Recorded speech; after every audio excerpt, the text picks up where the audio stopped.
What's up, y'all? I know it's been a long time, but we're going to try to do another podcast. I got Calvin Riggs here with me, longtime friend. He does a lot of fitness. He's a vegan now. We're going to hear all about that.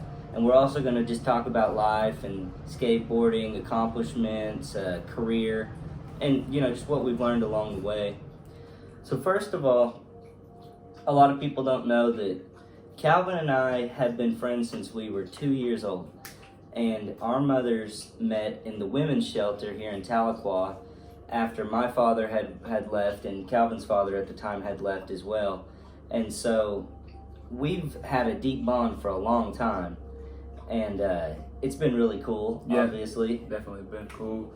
Our family's like, I'm sure a lot of you guys are like this, but Calvin's mom is like my aunt and my mom is like his aunt. And, it's never weird. If I used to live with Calvin, I used to be at his house all the time. It was never wear weird. Each other's clothes, hell. Get in the fridge, all of that. Yep. So, anyways, we go really far back, and it's pretty cool to have a friend like that because our birthdays are, not very far apart. Well, yours is the 20th, right? 20th, yep. And I'm 11 days later. Yeah, That's I'm on crazy. the 31st of March, both 1990, so we're both 30 years old now.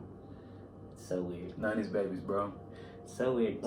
When I think of the 90s, it seems like it's 20 years ago. Right, yeah. It does not seem like it's... You ever find yourself like referring back to like 2000? You're like, yeah, it was back in 2000. You're like, wait, that's a long ass time ago. Oh my gosh, yeah. Like, I don't even want to think about where I was the year 2000.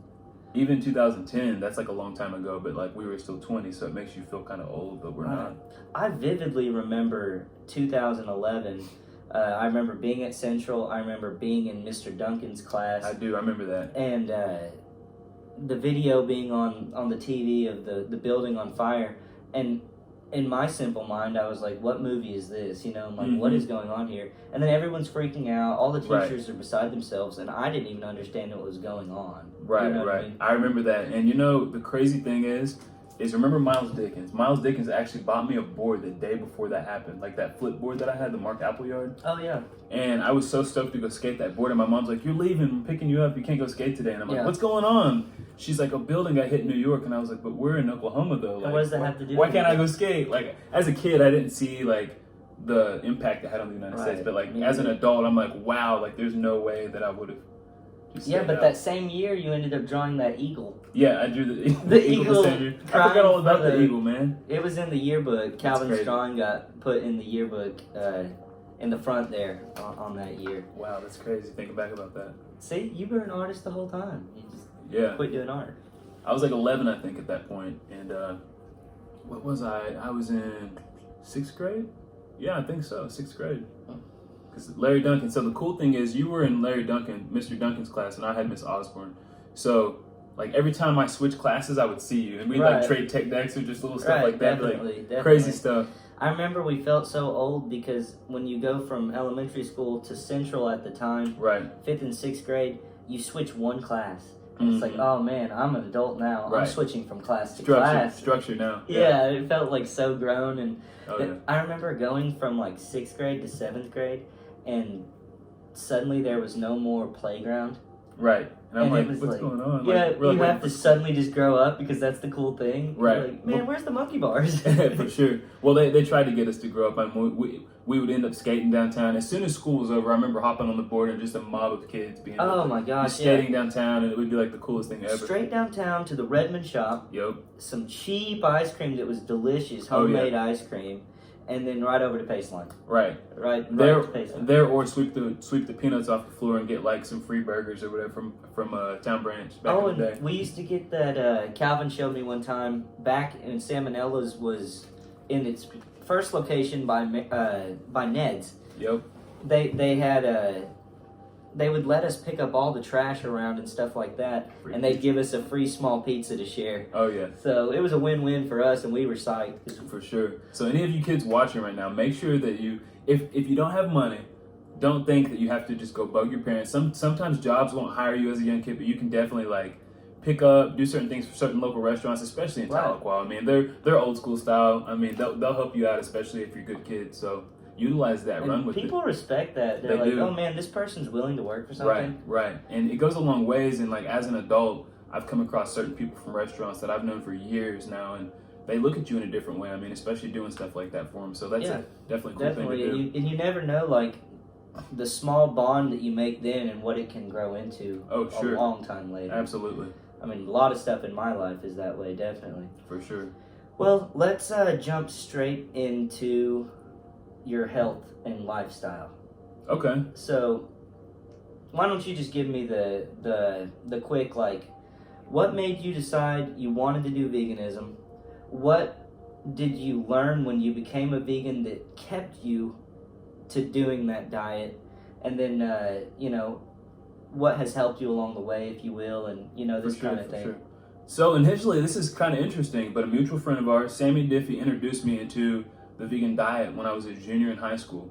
So what I would do is, during track season, I would convert over to vegan, so I would do like salads mostly, and then come around summertime, spring, stuff like that. I would just eat my mom's regular food. Right. And so she cooks so good. She did, and I was like, man, I've got to have mom's food. And then, so I would kick it during track season. I would do like OMAD diet, which is like 1 meal a day. So like I would wake up in the morning, I would drink water, because I threw up a lot. Like if I was like, I would run so hard that I would get sick, or even before meets I would get sick. So for me, I used to have performance anxiety. I would drink a lot of water, eat a few grapes. I remember you getting like sick before running. Yeah. And then being like, Calvin, are you going to be able to run? And then you'd beat everybody, and then you'd be fine. Yeah. Like, as soon as it was crazy. over. Craziest thing ever. It was you just did it skateboarding too, now that I think about it. I really did. And I didn't stop doing that until I was like, probably at state. Like, at state, my senior year, I didn't get sick. And I was like, it's kind of weird to not be nervous right now. Like, This is my last race of high school.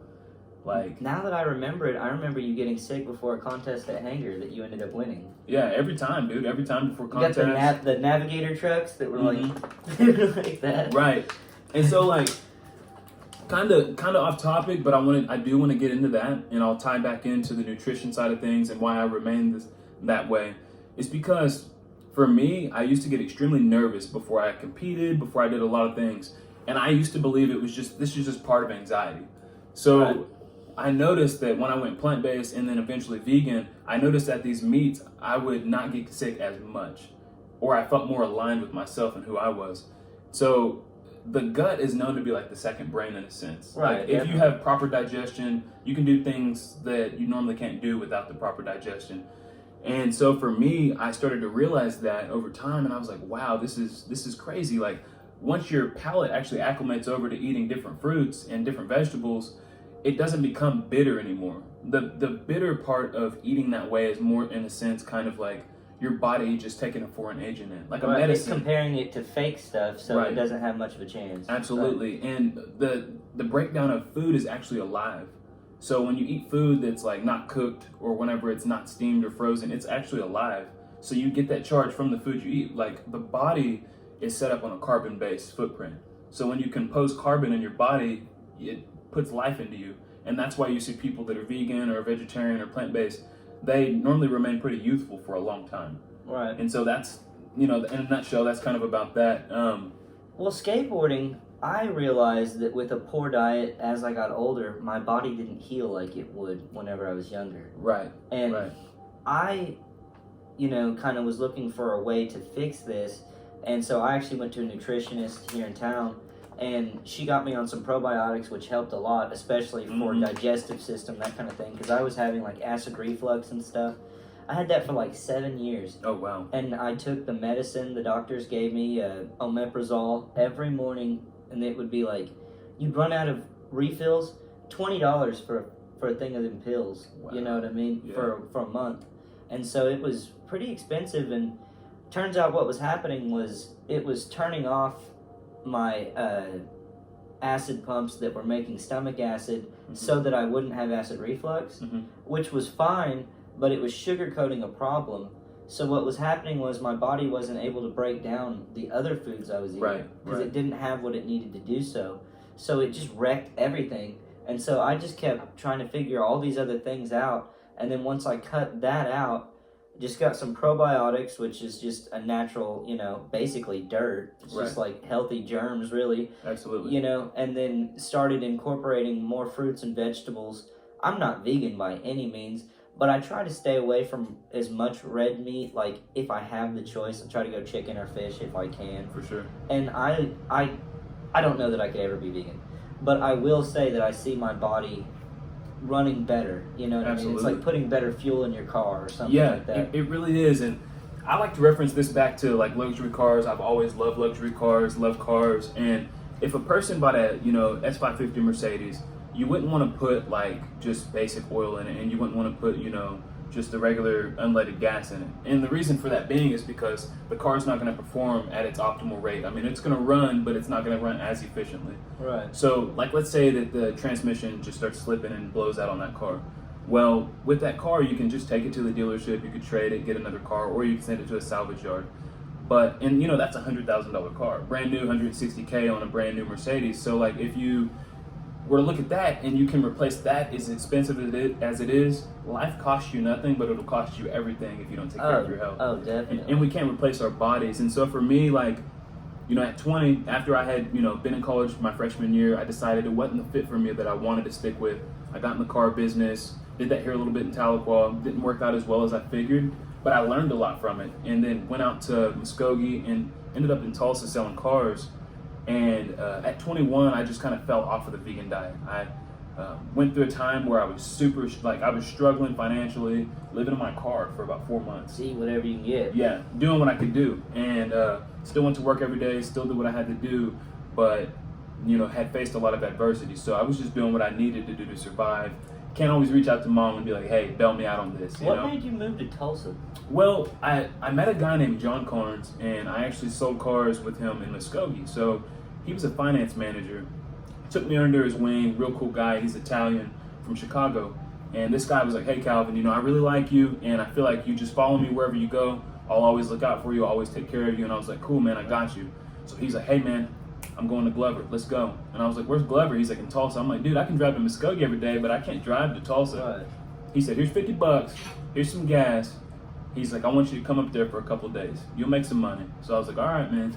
I was like, we'll see. I was like, I hope I make some money because this is, a little, I don't want to be driving back and forth to. So I get out there and I do all right, and I had some good months and I did well. I stuck with it for about 4.5 years. And in the process of being there, John moved on, took another job, went to Nelson Nissan and did his things. But for me, I stayed there, did really well and met a lot of good people. But for me, just being at the car lot, it was kind of a different mentality. It's like, go out with your buddies, you're making decent money, go have fun. So we weren't eating the healthy way that I grew up eating. And you probably don't have long for a lunch break, so maybe you call something in or hit fast food. Right. And so, I mean, you're eating, just steak and potatoes, Red Lobster, like, Bodine's Fish Market, like just expensive meals. And I'm eating good, I'm just not eating healthy the way I was eating. Right. And so I started packing on a lot of weight. So by the time I went to your wedding and was in your wedding, I was 225 pounds at that wedding. Maybe 230. And I mean, I was working out mindfully, but I just was not feeling good. And at 24, ended up getting a different apartment in Tulsa. And I was like, you know what? Like, I want to start skating again. I was 24. And I remember texting you and said, I'm going to start skating again, bro. Let's go to skate church. And I showed up and skated. Right. And they still got the same footage from that day. No, this was in Muskogee. Oh, okay. Purple rail and all that. I remember that. And that was like ultimately what introduced me back into skating. And I was like, you know what? Like, this is what I like to do and I'm passionate about it. And I'm going to actually take this serious. So I went vegan again at 24 and lost the weight. It took me about 8 months, but I went from 220 because I had been losing weight anyways. And I got down to about 175. Oh, well. Did that in about 8 months. And it was a lot of work. It was a lot of grit and a lot of sacrifice. But as I progressed, right now I'm walking around at 160. So is it like for you at this point, it's not worth it? I mean, your body would probably reject it anyways, but you probably reached a level where you were like, okay, I'm running good enough now. It wouldn't even be worth it to like eat that stuff. Well, not so much just it wouldn't be worth it. I just don't desire it. Like, is it a pain to like? Not at all. If you go to a restaurant and you just going with the buddies, do you have to be that annoying friend that's like, no, they don't have it? Can you find food you want to eat at most restaurants? Well, it's interesting that you asked that, and that's how Cooking with Calvin actually started. Because for me, going vegan, I was like, I don't want to be that annoying guy. At first, I was like not embracing it at all. Like, I mean, first of all, especially in Oklahoma, there's a lot of resistance towards plant-based and vegan people from the jump, and now it's transitioning to where there's a lot of that. But early on, I looked at the opportunity to say, you know what, this is a good time for me to actually take what I learned from my mom, and that's to cook. So I started cooking more, and I knew I already knew how to cook, but I needed to learn how to water cook. I needed to learn how to cook without butters and stuff like that. Well, your stuff honestly always looks good. I want to try some of it. You and Mike, how do you say his last name? Morrison. Mike Morrison, skater. He's Seventh-day Adventist, vegan. Right. He just recently jumped on the new team that for the new skate brand that I've got going on. Love Mike, man. He kills it. Yeah. He I was adding him today and I was putting his name on the edit. I've thought his name was Mike Morrison the whole time I've met him. Oh, really? And his name is Mike Morcion. Marcion, yeah. It's like I never. Yeah. It sounds like Portuguese or something. I honestly was looking at it on Facebook because he messaged me his footage. Right. We were going to add him on to the team, and so I was like, okay, what is his name? So I went back to Facebook message to look, and at first I thought that it was misspelled. Oh wow. I was like, man, he must have. Well, no, he knows. Like surely he knows his name. Yeah, it's his name. That's crazy. But he always has posts where he eats a lot of that vegan food as well. He's been vegan for a long time now, and super cool dude. Yeah, great guy, and just it clears your head. Like honestly, like I can remember what I felt like when I wasn't like that, and I don't have a desire to go back. I mean, for me, like I grew up not really wanting to read, not really wanting to like school, stuff like that, and like as I've been vegan, it's given me like a whole different perspective on everything. Like I'm more open. You know, back when I was a kid, I wouldn't do an interview like this. I mean, hell, I would be like, it's not what I want to do. I want to go skate. Right. And so it's like my mindset's a lot more open. I read a lot more books now. I'm more into meditation and stuff like that. I've found that too in my life that like when you get passionate about something and you do research on it, you realize that you have the ability to learn and master new things, and it translates into other things. Right. You know what I mean? For like, sure. Studying, for instance, studying veganism or whatever, you probably realize that you have the potential to learn in depth about how the body works. You know what I mean? Right. You could probably do the same thing with a lot of other skills as well, you know? Absolutely. And the interesting part about that is like for me, I did medical term in high school. So I had like junior and senior year, medical terminology was like what I did. I wanted to be a kinesiologist. And what so is that? Like, kinesiologist studies like the movement of muscles, nerves, tendons, ligaments, arteries, everything. So like there's physical therapists and then there's kinesiologists. Kinesiologists work with people who have had strokes. So they'll like hold their arm up in a certain position and they'll put their hand on their brain and they'll do certain movements with their arm. And they'll be like, okay, can you feel that? Can you feel that? So they'll continue to work with them to get the mobility and strength back. So it just gives you muscle memory. So you've somewhat always been interested in how the human body works. Well, very. So I've always been interested in muscle memory. And that's what's helped me as a skater for so long to not lose as many tricks as I've had. Or to like... Well, that's the same in mixed martial arts too. Right. You have to work on muscle memory. Well, you know, as a skateboarder, you and I, and those of you watching that skate know this, and those of you who don't skate, whenever you're going to do a skateboarding trick, it's obviously really scary. So if you've done this trick enough times that your body knows what to do regardless of your feelings, you can somewhat turn that off and do it on autopilot. Absolutely. And if you haven't put in the time and the training to do that, you can get hurt getting scared in the middle. Right. And it all goes back to mindset. Muscle memory is all in the brain. And that's the weirdest thing because I never understood that. But like I know you can testify this on like tricks that I said as a kid. I've done this. And you're like, you haven't done it. And then I do it. And I'm like, because I have to envision myself already doing it before I can actually do it. Well, that was the thing I actually got from you back in the day was you would take a skate video. I would watch the same skate video as you. I would see the tricks and I would kind of just go, wow, that's amazing, they're pro. And then you'd watch the video and you'd like slow it down, rewind it, be like, okay, his foot moves this way and does that. And then you'd be trying it. Yeah. And you may not get every one of them, but a lot of them you did. And I was like, it kind of changed perspective for me. I actually remember we would slow down auto replays of Tony Hawk Pro Skater 1 at the time. And I mean, that's a terrible representation, but you can see the ankle flicking a little bit and stuff like that. And it's funny because you saying that brings back a lot of memories. A lot of the guys we used to skate with would be so mad. They'd be like, Calvin, quit rewinding it. Or like, let's just go skate. And I'd be like, wait, I was so OCD that I literally had to be like, we have to watch the whole flip video before we go skate. Like, oh man, that flip video was so good. Yeah, it's like, we can't just go skate. Like, we have to watch every single part, even Ali Boulala, even though he's crazy. And we have to watch this whole part, and then I can analyze what I'm gonna do. And like, at every spot, it wasn't like we show up and hit one trick. I had to do every trick I could possibly do. Then I had to try that trick. I don't know why. Right. But I had to analyze it that way.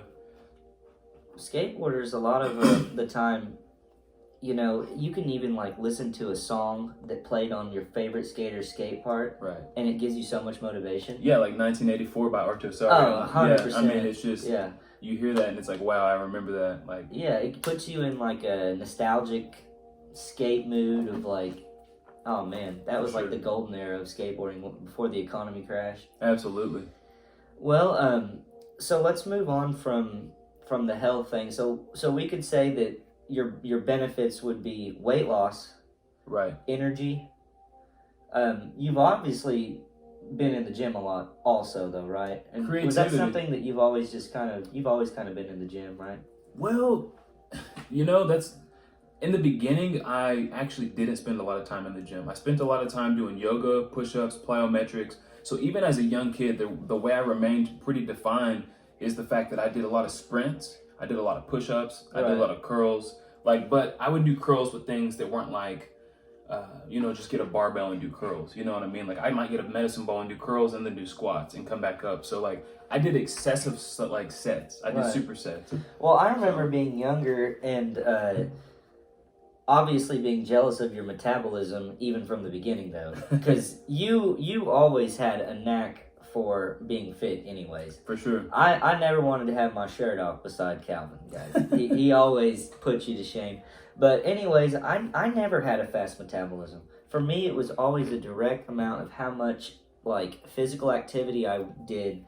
I would burn off that many calories. Right. So I was skateboarding constantly, and it never mattered. Right. And then whenever Kelsey got pregnant with our first son, I was drinking a lot at that time. I would have, you know, a few beers every evening, and I wouldn't get wasted, but to me it was just like, oh, I'm bored, have a few beers, and it just became a habit, and I was not realizing the amount of calories I was drinking. Mm-hmm. So, man, I swelled up so big, and then once you get that big, your confidence is gone. Yeah. You know, not only that, I'm trying to skateboard, and I mean, I just feel like a wet log out there, you know what I mean?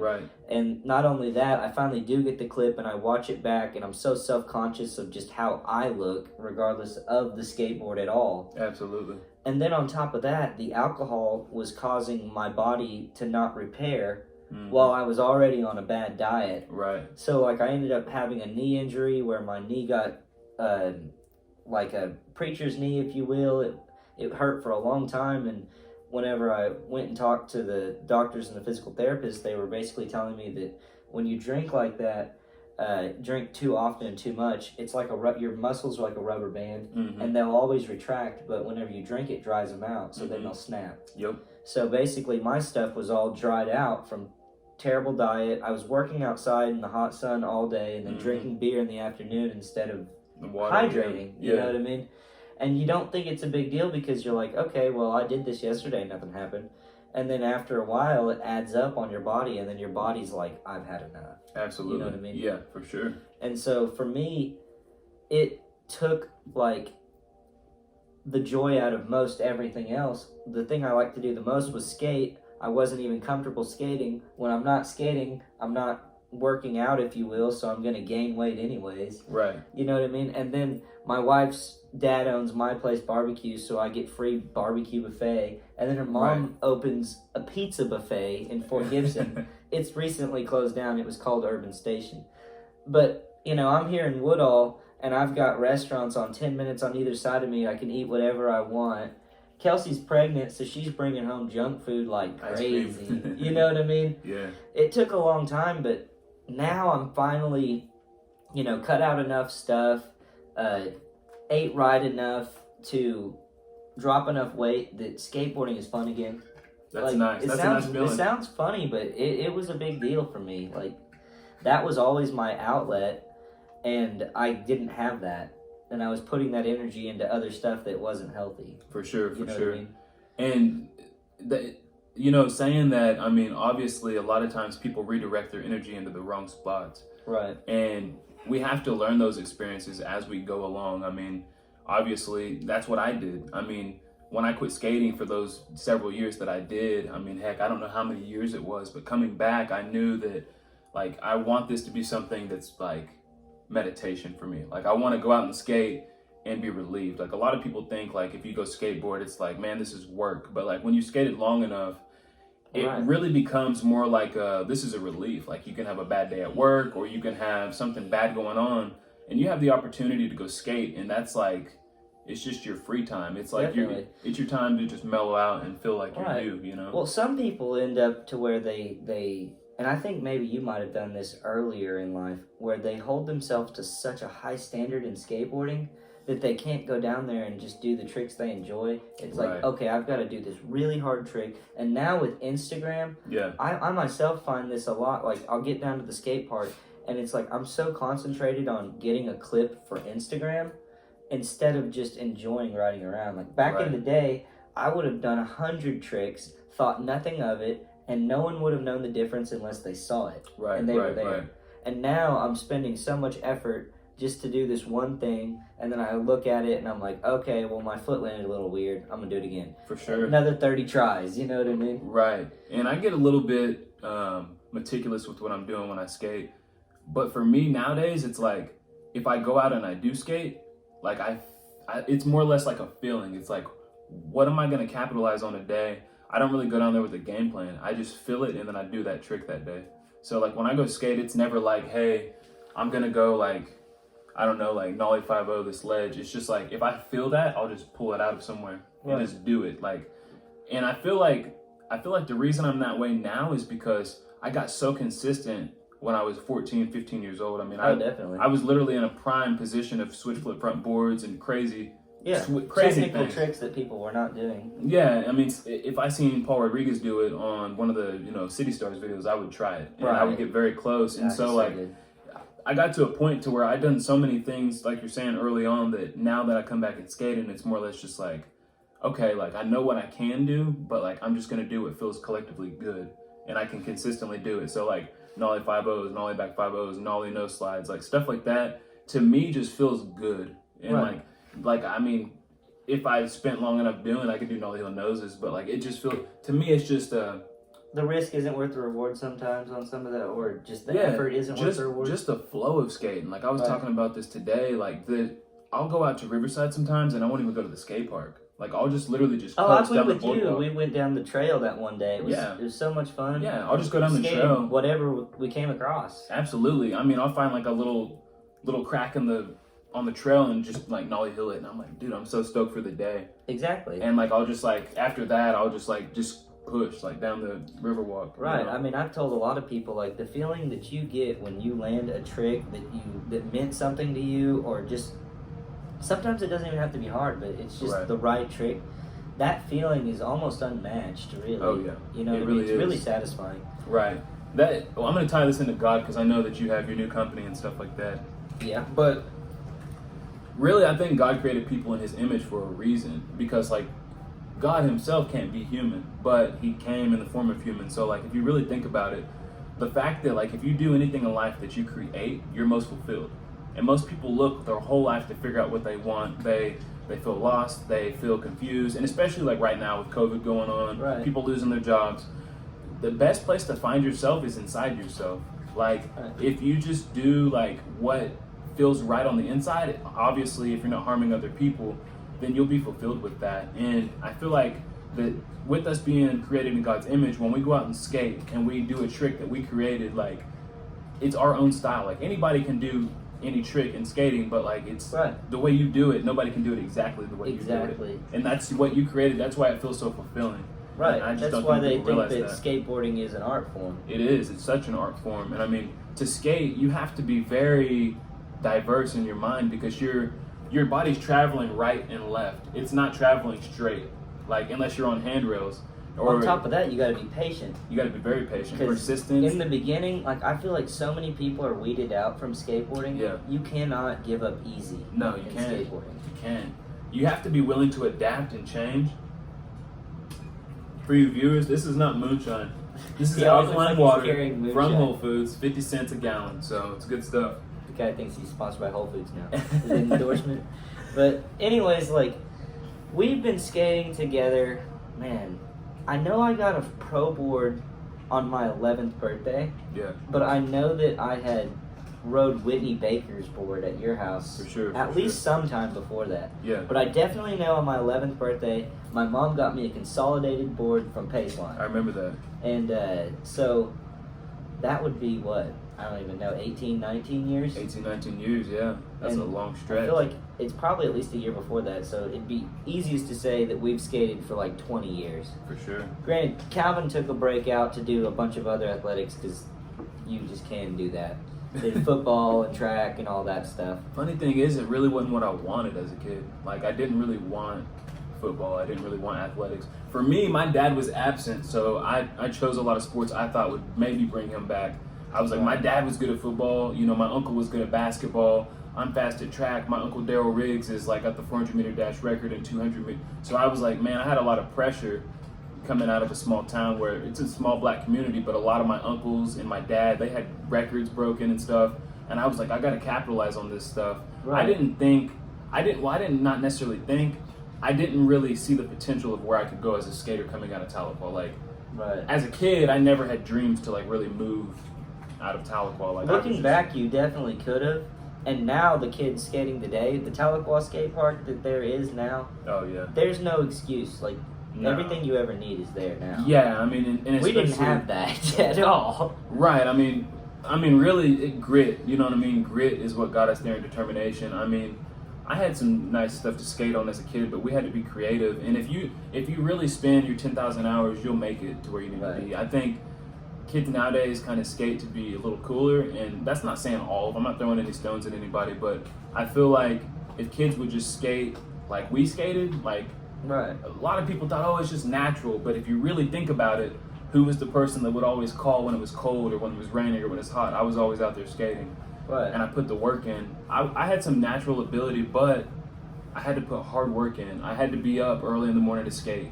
I stayed out in the hot, you know, with the older guys. If my mom let me go with Steven Sly or Choda, Oh, yeah, I would definitely. go with them just because I knew it meant that I could skate a few extra hours at night and didn't have to come in at 8. So would you say that like your determination in skateboarding or what skateboarding added to you carried over into business and other parts of your life? You know what I mean? Yeah, for sure. I mean, I think that it carried over in a lot of things. For me, I feel like I had a lot of pressure being, minority in Tahlequah because I had a shitload of pressure on me. So like, I was accepted. I was very well accepted, but I had a lot more pressure from my own kind. It's like if you speak articulate, you're like a white black guy, but if you speak too ghetto, then you don't fit in with your white friends. So for me, I was like, well, shit, I'll just be me. Like, I don't really. Right. Calvin's Calvin, and one day I might be in Abercrombie, one day I might be in a blue bandana. Like, But you you just always never know. wore it well. I was always a little jealous. I was like, how can he just wear whatever and it always looks good? Like, I was appreciate just it, like man. wearing skater stuff all the time. Yeah, I was back and forth. I was all over the place. Had an afro at one time, braids, bald, fade, just like mohawk. I was just all over the place, just a punk, really. Like, I think that for me, I just was like, wherever I fit in, I really don't care. Well, I'm just gonna be me. Let's take this. I mean, you kind of brought it up a little bit, so I'm going to kind of go there a little bit.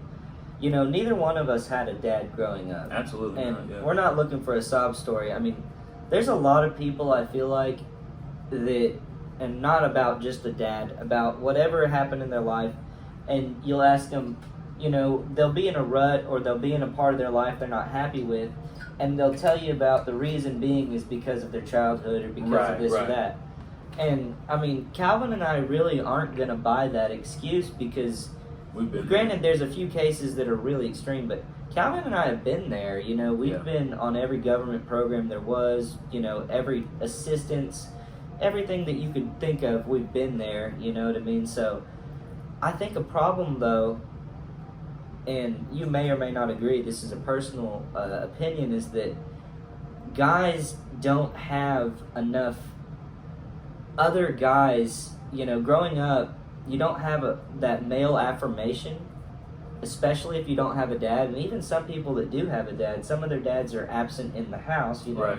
And I think that, all you really want is for the guys to say that you're accepted and you're cool.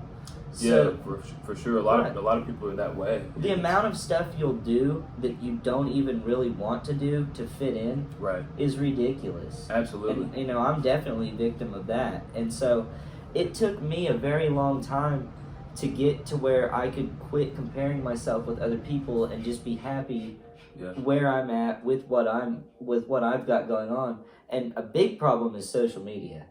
Yeah. You know what I mean? If used incorrectly, for sure. Well, I'm talking about the comparison part of social media. Because, someone is going to get on there and see someone else that's doing really well. Right. And they're going to immediately compare that to their own life and feel some type of way, whether good or bad. For sure, yeah. And so I feel like this is almost like crippling in a sense. Mm-hmm. And then guys especially, there were no, I'm trying to think of a few, but there were no real, male figures that were positive. I can think of John Moles, and if there's one of you out there and I'm not thinking of you immediately, I apologize. But, John Moles, a couple people from church, but we didn't quite relate with them, on a personal level.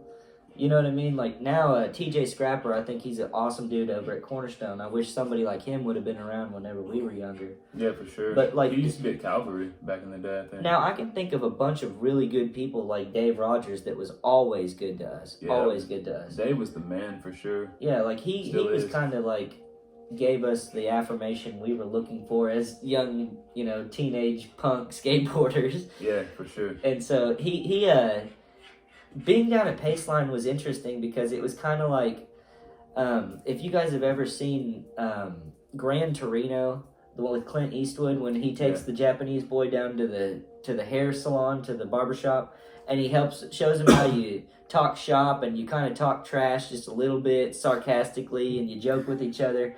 And it was we never knew what to do. So being down with Dave and them, we kind of learned how to be one of the guys. For sure, yeah. Just Dave and Andrew Walker. Hanging out, I'd always remember asking, hey, can I kick it for a little bit longer, Can one of you guys take me home after this?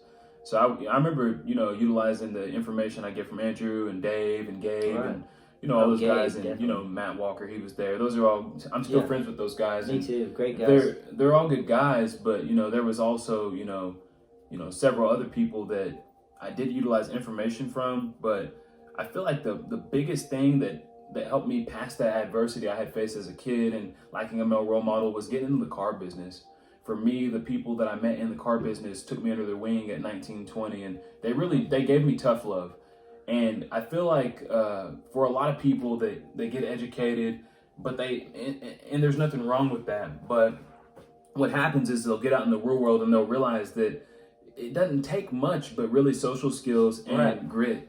And so, being around those guys, they'll cuss at you a little bit and they'll rough you up around the feathers. But, they'll definitely teach you stuff that you can't get otherwise. There's no other way to get that. Doing a lot of reading, there's a book called The Science of Getting Rich. In that book, it talks about not necessarily comparing yourself. It says if you're in a business that compares yourself to others, get out because you're in the wrong business. Right. You should be talking about your strengths, not their weaknesses. Right. And with Michael Jordan, he's one of the most prolific athletes in the world, not because he competed against the other people he played with. He competed against himself every single day. Break his own records. Break his own records. That's ridiculous. And for me, just watching guys like Michael Jordan, reading books like that really changed things for me. That's whenever I stopped making excuses. I used to, I'm going to say it up front. I'm the kind of guy that's transparent about stuff like this, but, a lot of people, back in the day, I'd be like, oh, it's because I'm black, or I blame it on my race. That's fake. The reality is that with a strong mindset, determination, and willpower, you can really accomplish anything you set your mind to. Right. And people skills. Not to be rude, but there's a lot of people that just can't have a conversation. I've met some really smart people, straight A's. I went to NSU. I got a degree in graphic design, enjoying art. But along the way, I met a lot of really smart people.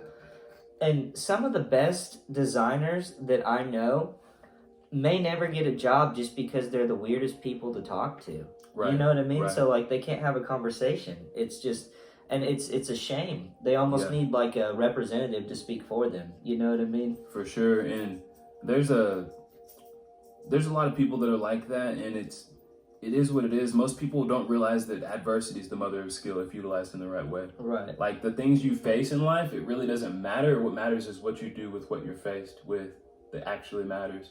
Like for me, living in my car for 4 months, I could have complained, or I could have posted it on Facebook and cried to people, right, or asked for sympathy, but like it wasn't. GoFundMe. Yeah, good. It did a GoFundMe, but realistically, you know, it wasn't gonna help me get past, you know, that adversity. So I feel like, you know, obviously I do have empathy for situations that some people are in like that, but for myself, I didn't have empathy for myself. Right. I'm getting out of this. Yeah, I wanted out. I didn't want to be victim mindset. I didn't want to have the victim mentality, like, you know, somebody owes me anything, because nobody owes me anything. Like, right. And even if you think they do, they're not going to give it to you, so you might as well get out there and work for it. For sure. And that's just part of it, you know.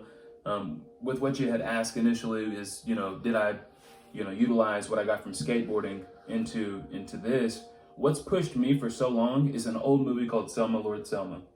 This is what gave me the determination and the willpower and the push that I had. I watched the movie Selma, Lord Selma when I was 6 years old with my mom.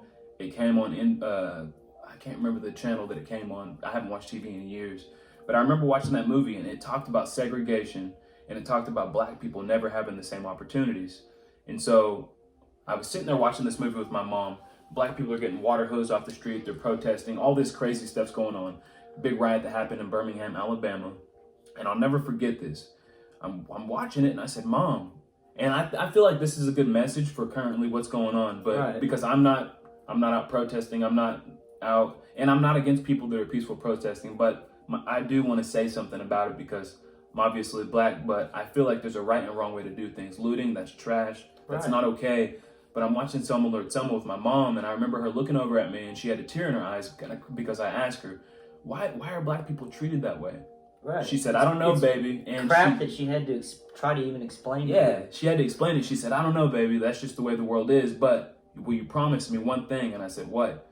She said, everything you do, whether you struggle at it or not, you give it your all.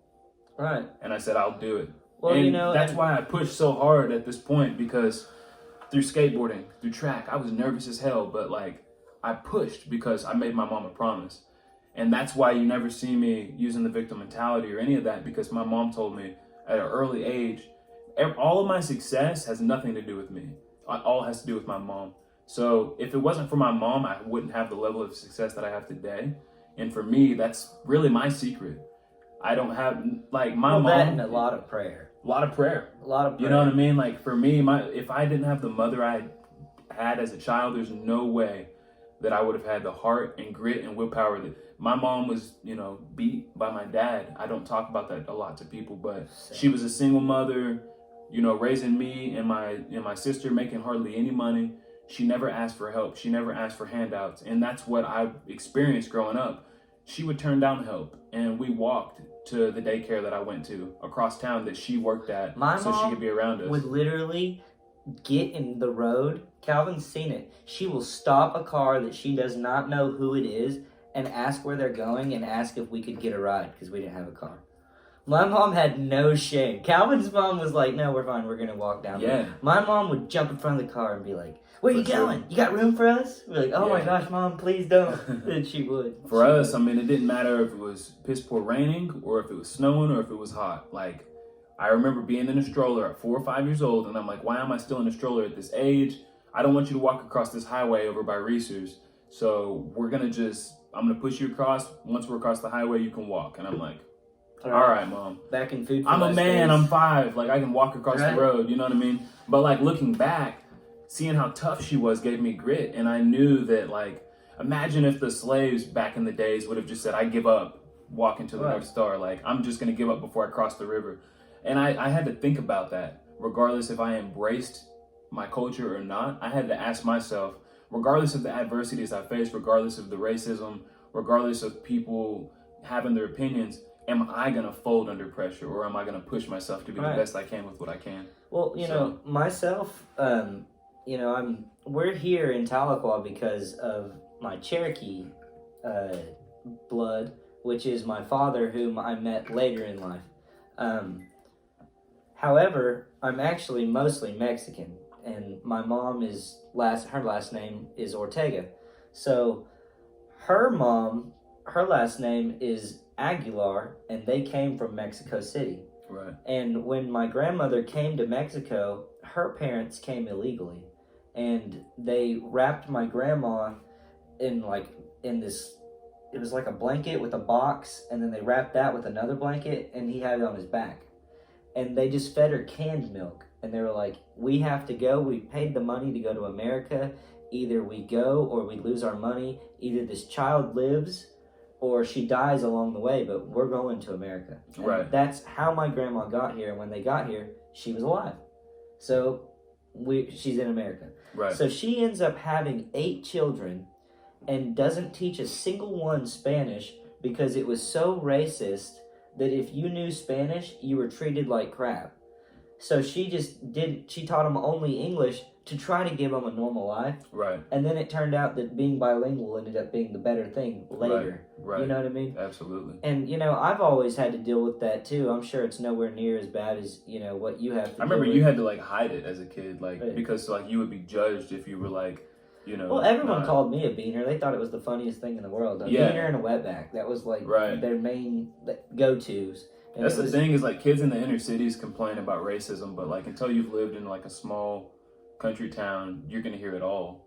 Right. You just have to accept it. You just have to accept it. Right. And my skin is very thick. I had to deal with hearing stuff at an early age. I mean, the crazy thing is I had friends, and if any of you are watching that hear this, I'm totally over it. I'm 30, so I'm not holding any grudges. But I had friends of mine that would be I'd be at their house, with their parents, and we're sitting at the table, they're asking questions and stuff. Well, you had a good football game, or you did this, or you did that.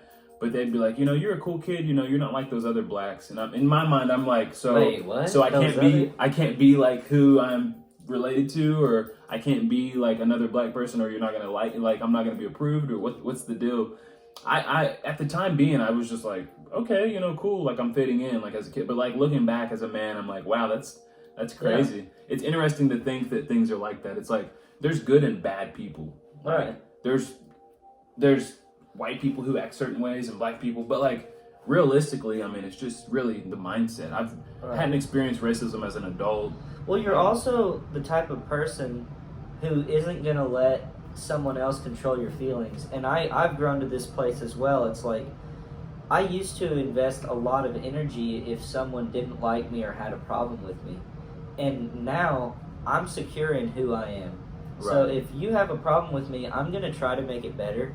But if you don't want to make it better, I'm going to let it go and not care. You know what I mean? And yeah. I don't mean to sound insensitive, but if I can fix it, I'm going to fix it. But if it can't be fixed, agree to disagree and just move on. You know what I mean? Mm-hmm. If you're angry at somebody, it's only going to hurt you. They're not going to feel that you're angry. They're not going to lose any sleep. Yeah, they're going to care. They didn't care in the beginning. They're not going to care now. Right. But it's crazy because it's kind of an unspoken thing for us. You know what I mean? We've always dealt with racism, but it was never, to me, it was just never a big enough deal. I wasn't going to let it hurt my feelings. It's you don't like me. Oh no. Right. As long, there's a saying that's you have every inalienable right to do whatever you want on this earth as long as you're not harming people. Right. And that's so true. It's if somebody doesn't like me because I'm black, I'm not going to lose any sleep over it because my color doesn't really define my character. So if I'm, I spend a lot of time by myself, and it's not because I'm antisocial. If I go to Whole Foods or a grocery store, I know everybody in there by name, and they know me by name because I'm just that kind of person. This guy's always at Whole Foods. I'm constantly talking to people, but for me, I spend a lot of time by myself because I don't get the validation like David's saying from others, and I feel that's a powerful tool to utilize as a man or a female. When you validate yourself and who you are, and you stop trying to seek the approval of other people, you can live your best life. Oh, definitely. And that's where happiness is. That's the true representation of freedom, is not being validated by others. And being liberated in who you are and embracing that, or like just authentically, and not the worst parts of yourself, but who are you at the peak and the prime of who you really want to become. And that's another thing. People need to accept that humans can go through stages of life that are worse than other stages or seasons of life. That doesn't mean that's who you are. Right. Like, if you go through a season of alcoholism, that doesn't mean you as a person are an alcoholic. Maybe you are at that time, or you were, but there's change. There's always room for change. And so a lot of people need to accept that you can change and accept people that have changed. Right. You know what I mean? For sure. I mean, that's one thing with starting this new Christian skateboarding company. You know, my goal is not to preach at a bunch of people or tell them that the way they're living is wrong at all. That's the farthest thing from it. It would actually be more a line of, hey, God loves you no matter what you did, and no matter what you do, he's still going to, and just not really shove that in their face, but just be positive. And whatever's happening in their life, I want to actually listen to what it is and actually have a real conversation, not just say, oh, I'll pray for you. You know what I mean? Like, that's such a stock answer. Like, I actually like to caring about people's, you know, about what's going on in their life and this kind of thing. So one of the things that's held me back for a long time, obviously, is the notion that saying that you're a Christian or saying that you believe or love God means that you think or that you're going to be perfect, because that it's not going to happen. So for me, I almost didn't want to like do or say Christian things because I felt ashamed that I couldn't be perfect, like, you know, what Jesus was or something else like that. Right. And it was actually the going to Transformation, whenever you invited me up to Transformation, whenever Pastor Mike Todd was doing his Winning in Weakness, and it was like a come as you are sermon. And I've heard these kind of sermons before, but the way he delivered it made me feel so accepted. I had just stood still and not made any progress because of these few reasons that I needed to deal with. Yeah. And it was like, oh my gosh, I can do all these other things. I need to quit thinking that I'm not enough because of shortcomings I've had. You know Absolutely, what I mean? yeah. And with kids, like with you have 3 kids, like, you know, your kids have to do nothing for you to love them. Exactly. They're born and you love them. And like with the laws of the universe, God binds every chemical, everything together, every property, every piece of energy, every photon, neutron, electron. And so like with that being said, since it is, like God just is who he is, and it says that multiple times in the Bible, I am that I am. Right. Like, since God is you as well, like God is in you, like he can't help but to love you. So it's like, you can, I mean, obviously that means that like you can't just like take God outside of you and not be like the person that you need to become. Like, you can't just be bad to people. Right. But like regardless of what you do, like God, as long as you're breathing, there's still hope inside of you. Definitely. And another thing is, I think a lot of people think that they're going to pray and the people around them are going to change to make them more comfortable. And most of the time, that's not what's going to happen. What's going to happen is that you're going to get the grace and the will to fix what you can fix about yourself, and that causes the people around you to treat you better. For sure. Like, you know, Kelsey and I were fighting a lot for a little while there. It's normal. People fight. And so I felt like, well, I'm not doing this because you haven't done that. And she felt, well, I'm not doing that because you haven't done this. Yeah. And so it took us just deciding, you know what, I'm going to do what I want the other person to do for me first. And just start that chain. Just get it going. You know what I mean? And now things are great. And, you know, like, doing things, if you want things to change, you have to be the first person to change. Like, definitely. If you want your life to change, you have to change it. For me, I could have never accomplished the things I'm accomplishing now had I not changed my mindset and changed who I was. And do you think that came from the people you were around? Do you think getting in Tulsa, like away from maybe some of the people you grew up around or people who may judge you this way or that way, do you think that kind of gave you a little freedom to be who you wanted to be? I think it did in a sense, but I think that when I got around other people, I became more like them then. So it was just changing. But I think what really gave me the determination is being in that car. Like, thinking to myself that like I'm by myself and like thinking that like, if I am by myself, I'm going to find myself. Like, I really have to find out who I am inside and what I really truthfully want. Right. It's not just like, like, well, as life goes, I'm going to figure out what I want for life. It was kind of like, no, I need to determine what I really truthfully want. I need to make that like very tangible and realistically in my mind. And then I'm going to take massive action on that. Right. And that's really what helped shift my mind to do the things I'm doing now. Yeah, and if you make little progress every day, before you know it, you'll be so much further than you were. Right. So much further. Because I mean, I've messed up several times, hit the complete bottom, had to start over, felt like, oh my gosh, I'm having to start completely over. It's never gonna, and it doesn't take long. To get back to a good position. You just really takes like the biggest thing, and any of you younger kids watching, really, like, when you want something, it's not declaring what you want, it's why you want something. And then you have to make that like, this is a must. It's not like an option of like another option. There's a good story in the book The Art of War, and it says that like, whenever the sailors that would win the battles, they would burn their ships.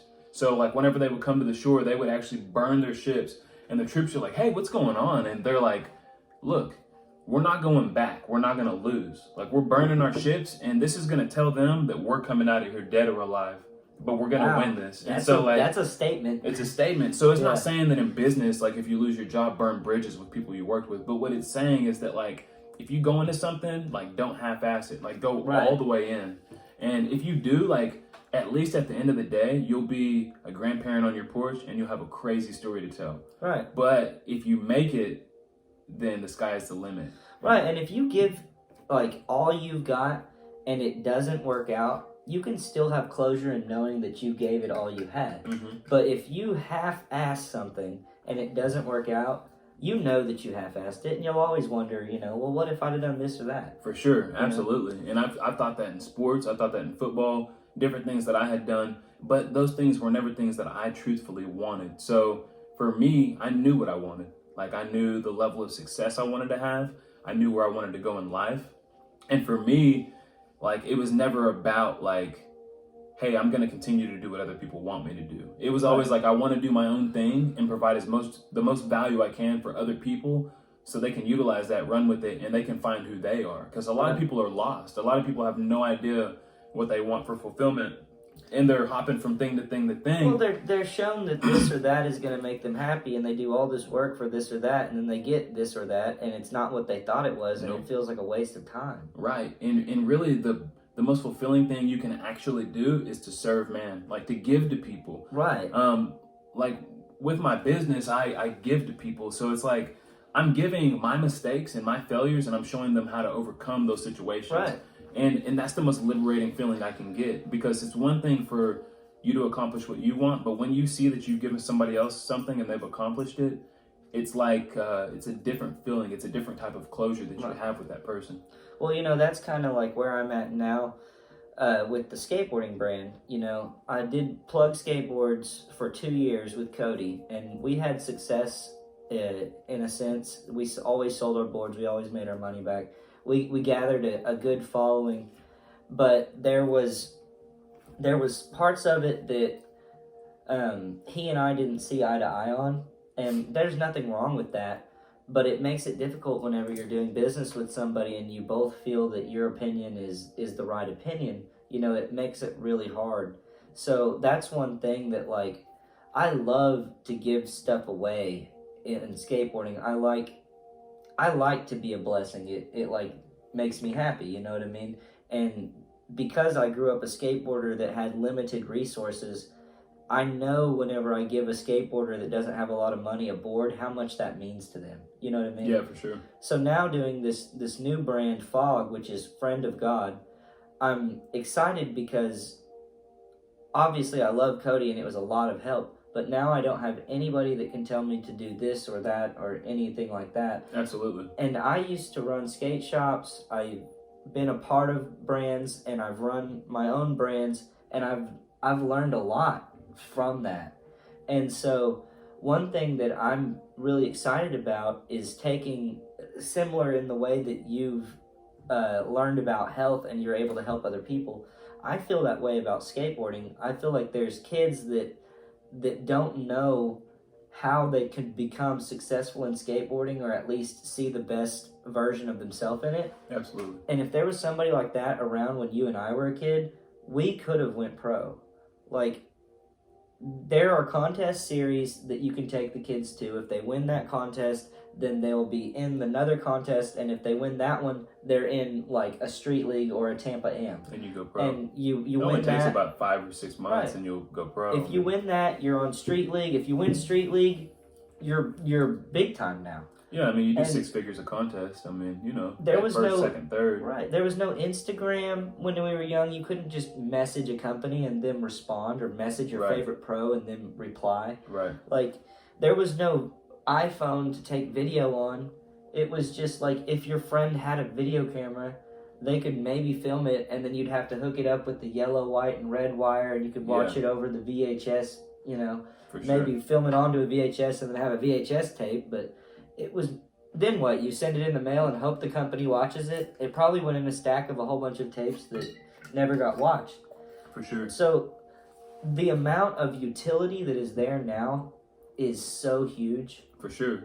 Like, And really, I mean, the level of versatility, I mean, for people to have an opportunity like they do now in skateboarding, I mean, it's endless. With skating, it's in the Olympics. It is. It's in the Olympics now, and realistically, you don't have to be the best skater to even become professional. Definitely if you learn not. how to leverage yourself and market what you have and your potential, you don't have to actually be a good skater to become professional, but you can actually leverage it. And if you're selling for companies, you know, in the 90s, 2000s, they used to call them sellouts, but technically, you're not selling anything out. What you are is a Walmart. Like, look at Walmart like this. They have Pepsi, they have Coca-Cola products, they have Gatorade, all these different products that they market. But that's one person, right? So, like, Mr. Walton, he's not just looking at it like, I'm only going to attract billionaires to come to my store. If he did, he'd be, you know, broke right now, because not all billionaires are going to shop at Walmart. And so, like, the thing is whenever he marketed to all people, that's what sold. So as a skateboarding organization, or somebody who is involved with professional skateboarding, or any young skaters out there that actually want to market yourself and become potential for a professional skater, the easiest way is understanding how to leverage yourself and market to companies. So it doesn't matter if it's Nokia, it doesn't matter if it's Sprite, It doesn't matter if it's Fiji water. Like, if you learn how to market and then you learn how to get relationships with those companies, that will take your brand in skateboarding to the next level. Like, right. I mean, I've sponsored skateboarders whenever I was with Plug that were more talented than most of the other skaters I knew, but I couldn't get any footage out of them, never get any photos out of them. They hardly ever post anything. Right. So I've got the most talented guy there is, but it's doing nothing for me. And then I've got another skater who isn't the most talented guy, but he's at the skate park every single day. He's sending me videos every single day. He's telling everybody he sees about my brand. He's wearing the stuff.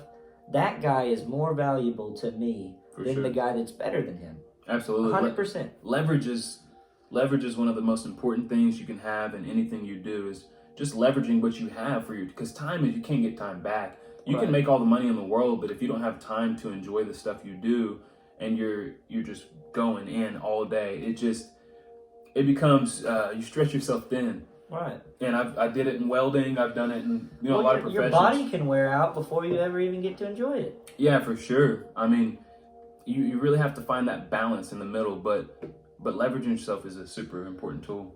I mean, even stress can cause the human body to shut down. Yeah, it's one of the number ones. That much stress for that long, you know, those guys need to just slow down and enjoy a day. You know what I mean? Right. The body can't repair when the cortisol levels are high like that, so it just it just holds you down mentally, physically. Your body can't repair itself. It's a bad deal. So for me, I have talking a little bit about career before we wrap this up, because who knows how long we've been talking. I don't even know. It could go all night. I mean, there's so many other sections of this that we could go into. Maybe if you guys are interested, you could comment and say some of the things you'd be interested in. Maybe we could do a little video later to answer some of that. But so for me, it was, you really kind of found your place at the car dealership. For me, that was Chili's.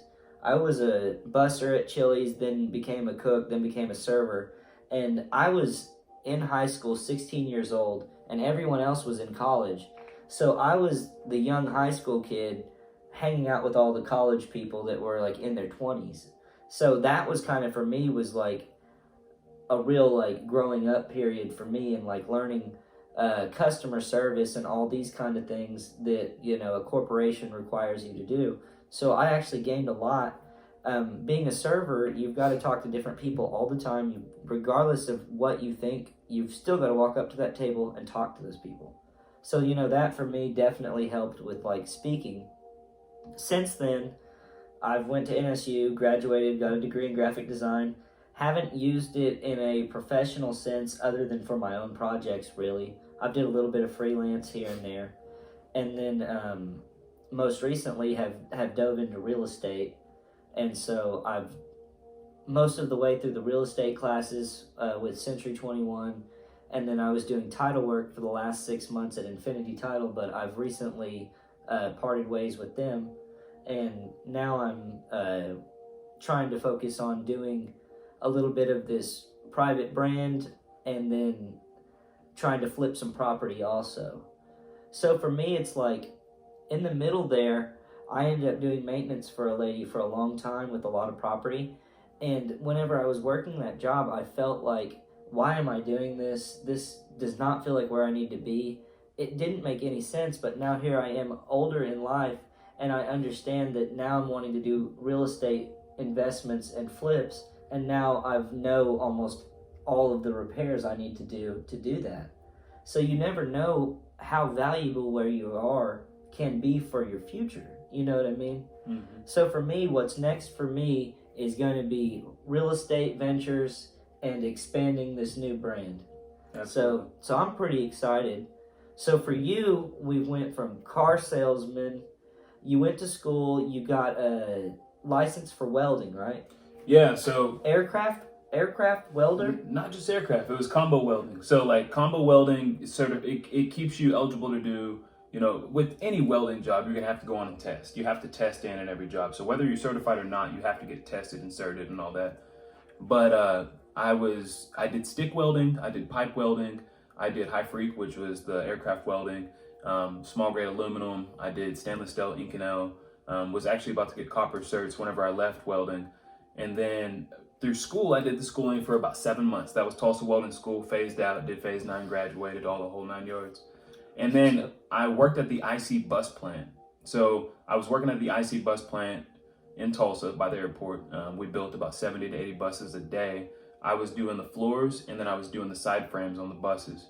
And that job was super hot. It was crazy. It was about 105 degrees in there. I believe it. And 15-minute lunches. It was grit work, but we got paid well. And left that job, just kind of hung out for a little while, mellowed out, and then got into the current job that I was working, which is Limco Air Repair. A year into that, my whole mission for welding was I want to have my own business, and welding pays very well. And so I was like, if I can weld long enough, I can save enough money to start a business, because in my mind, my capital was like thousands of dollars to start a business, hundreds of thousands of dollars, and that's realistically not what it depends took. on the business, but not for a lot of them. Right, and especially with the internet booming and the things that are going on. So for me, departed from the welding job I was doing, but I had Cooking with Calvin as an actual online fitness business. Yeah, that's been pretty cool. So, your food looks good. I appreciate it. You need to put your shirt on. No, I'm just kidding. For me, in the beginning, a lot of people looked at Cooking with Calvin as like, hey, this is just like you're posting YouTube videos, you're posting, you know, on Instagram or Facebook, whatever the case may be. I'm not gonna lie, when you first started doing it, I really didn't see the point, but now I see people reposting their fitness plans and losing weight. Our friend Trent, Trent Eden, is that his last name? Yeah, so Trent, he's doing really well. I've seen a few other people that are doing really well too. So yeah, I mean, so there's several people. Results. There's several people into it. So Cooking with Calvin in a nutshell, which most people don't know this, and this is a little behind the scene. I'll touch on it a tiny bit. But so Cooking with Calvin started off, it's just like, hey, I'm cooking meals, I'm just showing people what I'm doing. Right. From there, I went to a seminar and met a guy, and I remember people asking you when you put a photo on Instagram how you did it. So you said, I'll make a video on the next one. Right. And so I would have people refer to meals, etc. But what I ended up doing was I ended up going to a seminar and learned how to run an online fitness business. So automation, okay? So like automation's key. There's a lot of personal trainers who who love to work out, they love fitness, but what they do is they become personal trainers at gyms. And all of you know out there that if you go get a personal trainer, you're looking at, $35 to $70 in the city. Okay. Like if you're in Tahlequah, you might be looking at $25 to $40 an hour to work with the trainer. So what I did was I took it to automation, and I said, well, what I'll do is I'll utilize the workouts that I have, and I'll utilize the nutrition guide and the plan behind that, and I'll plug in everything that I give out potentially, which is live videos. I do a lot of mindset, meditation, etc. So I've incorporated that all into Cooking with Calvin and digitalized it to where whenever I do get people that are interested, they think that they're just going to get these meals. So is Cooking with Calvin is not just videos? Cooking with Calvin is not a cooking company.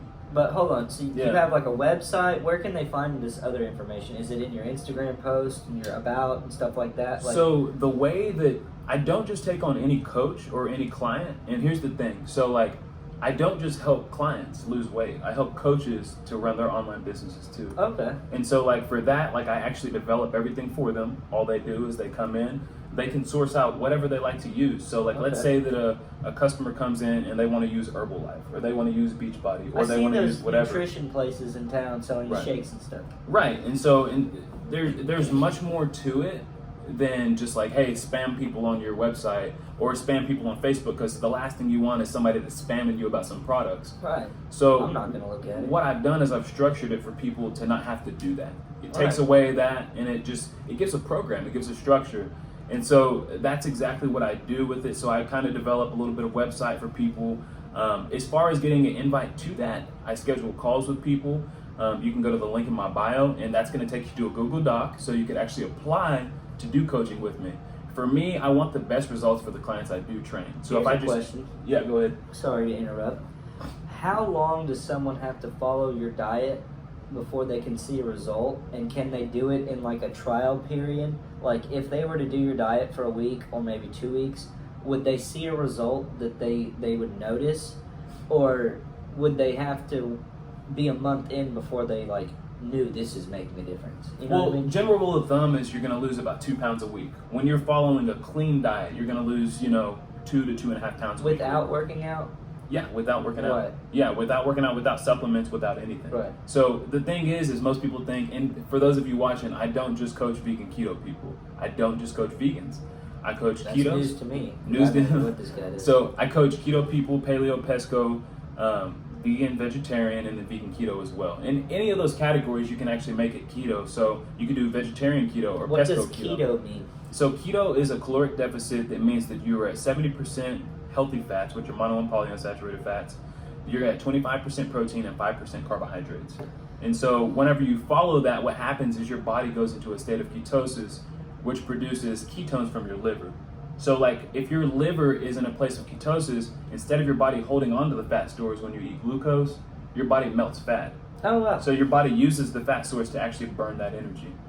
And so like as a kid, when we're little kids, our livers are very healthy. We're not drinking alcohol, we're not doing certain things. Right. And that's obviously why they tell, there's more to just not alcohol until you're, over the age of 21. Right. Your body stops its full potential of growth at 21. That's why they say no alcohol. So like under the age of 21, when you start consuming lots of alcohol, craft beers, vodkas, different things of that nature, what happens is you pickle your liver, and so that your growth hormones in your body stop. So it makes it excessively hard for your metabolism to keep up with it. That's why alcohol causes people to gain so much weight. So That makes sense. it's more than dehydration in the nerves and the ligaments and tendons. It's more on your liver. That's why most people die from liver failure whenever they drink a lot of alcohol. Right. So and not only that, a lot of sugar in alcohol. a lot of sugar, alcohol. Sugar's terrible. Which when your body's not producing ketones and you're consuming a ton of sugar and saturated fat on top of that, what happens is your body sends an insulin response and you start to gain weight because your metabolism is slowing itself down, so your body starts to break itself down. Right. But with that being said, I do multiple different nutrition guides. So I do vegan, vegetarian, like I said, multiple different things. But I plug it into a category to where they don't have to follow all my cooking recipes. Right. My recipes are available, but You need to sell a cookbook. well, see, here's the thing. I want all my recipes. I'd like a cookbook. I want all my recipes to be there and sourced. So, like, frankly, I could care less if people have my recipes for free, because the program itself takes care of everything else. So like the way I look at it is like I could sell 1,000 cookbooks for $10 and do okay, or I could sell a lifestyle change in a program, and I could utilize that and teach people they can do their own thing. Well, I hear you, but I mean, if you've already got all these recipes, there was a lady my sister was telling me about that made a children's book and sold it on Amazon for $1, and she sold like 100,000 copies. Absolutely, that's real money. Right. I mean, right. Obviously that's not your mission, but wow, you know what I mean? Yeah. So I mean, the business as well, it's running very liquid now, but for me, I just I think in the future I definitely want to have a book out. I probably will do something more or less on my story of my life. Cool. As far as a cookbook, I could definitely see potential in that in the future, but for right now, I don't know if it'd be cataloged. The only as just reason recipes. I say that is because I want nothing to do with veganism, but when I see the food you make, I want to eat it. So maybe you could get some people who are, for lack of better terminology, a little more closed-minded in that way. For sure. To maybe try it, because if you had full color pictures of the food that you have, it could have fooled me. Like you made a buffalo, looked like buffalo wings one night, and it looked so buffalo good. Cauliflower wings. Dude, it looked so good. I wanted to try that for sure. You've made quite a few that I've been like, wow. Absolutely. So the love of the business and the reason I utilize all the other diets, it's for a reason. So for me, a lot of vegans have a lot of resistance towards people who are not following the same thing. For me, I could care less if the next person's vegan or not. I'm not an activist for veganism, but it's my lifestyle. As far as me eating, I'm not going to be excessively to the point to where there's no leather in my car or anything like that, or I have a leather belt or something. Right. But well, we're also that way with God. Right. We've always been that way. Like, you're never going to see us judging somebody or acting like, if you don't want to be, love God, that's your prerogative. That we're not going to tell you that you're wrong or, anything like that. Right. So yeah, I'm sure that's the same with your veganism. With the program, what I was getting at really wasn't just too much more of the judging side of things. It's just for me to get people's foot in the door. If they're keto, if they're paleo, if they're pesco, it doesn't matter. You can still get in my program and actually utilize it and lose weight, but there's always going to be those options for recipes. Right. So like when you try that stuff over time, ultimately the goal is to get them there, but it's a marathon, not a sprint. So if a person does coaching with me for 6 months and they decide, hey, you know what, like I never want to try vegan meals, that's completely fine. Like they're still going to succeed. My goal is to help them make a lifestyle change. And really it's more than just go vegan or that's just who I am. And I embrace that, but I want people to embody who they are as well in my program. Definitely. And so it doesn't restrict me. 80% of my clients are ladies. And the thing is for me is like if I embodied who I was and I look for people who do muscle ups and skateboard and do that kind of stuff, well, it would be difficult to find my own embodiment. But that doesn't say I exclude those people. Like he was saying, Trent was a client of mine. Now he wants to do coaching as well. And I'm helping him through that journey and that process, and he's doing great. And so that's a little bit about Cooking with Calvin for what I can reveal for right now. But there's so much more in the works, and I'm excited to see where it goes. I've got a mindset program that I'm working on as well, and that's aside from Cooking with Calvin. But the name of my business is Cooking with Calvin. So let's plug it in so they can find stuff. If they want to find you on Instagram, what is your name? At Cooking with Calvin. At Cooking. Just Cooking with Calvin. Just with Calvin? Yep, WIT. Cooking with Calvin on Instagram. No H on accident. That's you have a, you told me the inside joke on the no H. I had to ask him, why is it wit, not with? He's got a good inside joke. Because I'm black. We don't have time for it right now. It's because I'm black. That's why there's no H. I'm kidding. Yeah. Anyways, so that's where you can find him. My new skateboarding brand is called Fog Skate Co., which is Friend of God. So you can find that at Fog Skate Co. on Instagram as well. If you're interested in any skateboarding or ministry to do with skateboarding. If you're interested in health and fitness, obviously, go over to Cooking with Calvin. Sure. So that's where you can find us. We're going to be wrapping it up here pretty quick, but like I said, Calvin and I could talk forever. Yeah, we can. And I wanted to touch on something as well. Like if you're coaches out there, and if you're a coach or a personal trainer and you're trying to figure out like, what am I going to do? The gym I work for closed. Like, how am I going to make this work? Like, I don't know what to do. I'm stressed out. Or like, even if you have a gym and you have such an abundance of people that you want to take some stuff to automation, I can definitely put you into that space, and I can get you a platform set up for your website. Cool. So that's another thing. I help with businesses, as far as businesses needing a website to have a structure to sell a product. I've got that too. So you can find that by going to the link in my bio. There's an application, fill it out. I'll schedule a call with you. And that's pretty much it for the business side of things. Perfect. Well, I've obviously going to be looking for some artwork for my new brand. So if you are an artist or a designer, be sure to direct message me over at Fog Skate Co. You may have seen some of the stuff we used to make with Plug skateboards. It's really cool stuff. So you can definitely hit me up there. Still doing photography. If anybody needs some photography, let me know. Also, you could go to David Camden Photography or just message me on Fog. Either one, it doesn't matter. I don't have anything else I need to say.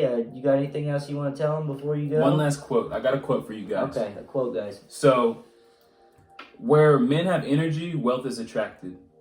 So, like, for you guys out there who are young, who have faced adversity, don't know where you want to be in life, wherever you put your energy, that's what your life will give you back. So Put your energy in positive places, and you will in return get what you put out into this world. So that's the last thing I have to say. Right, man. You get what you give in this world. Everybody remember that. And remember, treat others the way you want to be treated, and then we can all get along, you know? The world needs love. All right, everyone. You have a great night. Everybody say bye. Later.